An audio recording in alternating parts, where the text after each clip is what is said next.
What's up, hackers? Welcome to Hacker Kung Fu, episode 9. A lot of you are heading to Vegas and are going to be spending some time in a hotel room. Might be a little bit hard to get a workout in, so today's episode is going to be another pair of stances to increase our stance library and that you can practice in small spaces.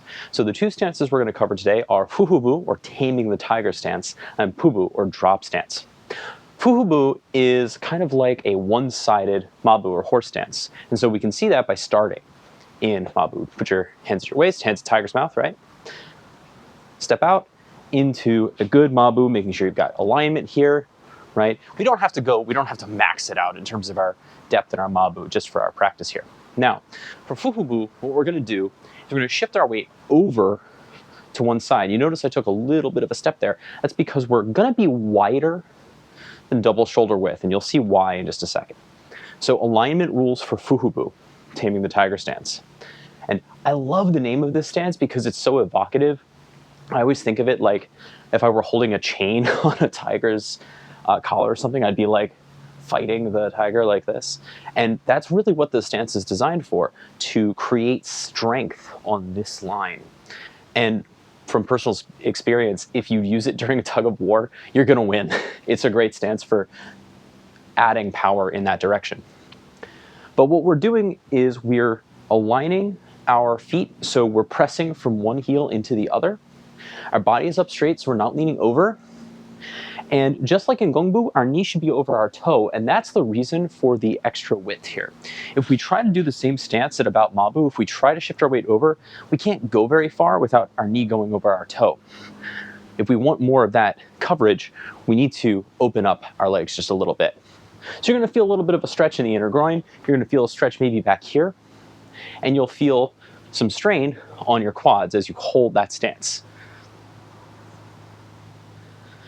Both feet should be facing straight ahead, right? You want to resist that temptation to bow one foot out as much as you can. And that's Fuhubu. Now, the next stance is honestly my least favorite stance because it's the hardest one for me to do, is Pubu, or drop stance. And it's the lowest stance. I would say it's one of the most complicated to get right because there are some moving parts. Drop stance is for getting below attacks and really lowering your body as far as you can. And this is one of the only ones also where we are going to bend our back a little bit. We're not going to arch our back, but we're going to bend over. So Pubu kind of looks like Fuhubu, or taming the tiger stance, at first. But in reality, what it's really doing is almost like a squat with one leg out. So what we're going to do is open up your feet double shoulder width, and then a little bit wider than that actually. And then you're going to shift your weight over to one side. And then I want you to think about kind of folding at the hips here. And you can put your hands on your knees, you can put your hands here. If you need a little bit more balance help, you can put your hands out. Right, but whatever you want to do, you're going to kind of drop your weight down all the way into one leg, keeping your heel on the ground as much as you can, and both toes straight. You're going to drop that weight down as far as you can, keeping your back up, but you can't be straight up.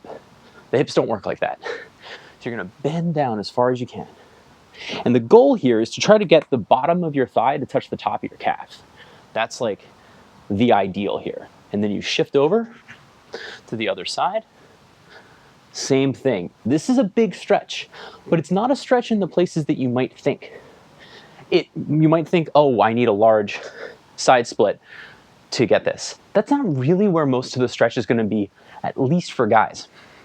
For our structure, most of the stretching is going to be in the posterior chain and the supporting leg muscles on the side, like the gluteus minimus and the levator ani. Those are the muscles that you're going to want to stretch. And we'll show you some ways to stretch those soon. But again, dropping down, shifting over, again, pressing from heel to heel. Try to get lower every time you practice it. So let's talk a little bit about applications for these stances. Fuhubu I like because it's a false retreat. So if I'm defending, I might use Fuhubu to shift my body back to get out of danger, but still maintain a presence inside of my attacker's zone. And then be able to step back in with whatever I want to do. And even in actual combatives, right, I can shift back almost like a Shibu, actually. And then, because I already have a presence there, it's easy for me to re-advance. Pubu a little bit different. Pubu is useful. You'll see it often in Tai Chi.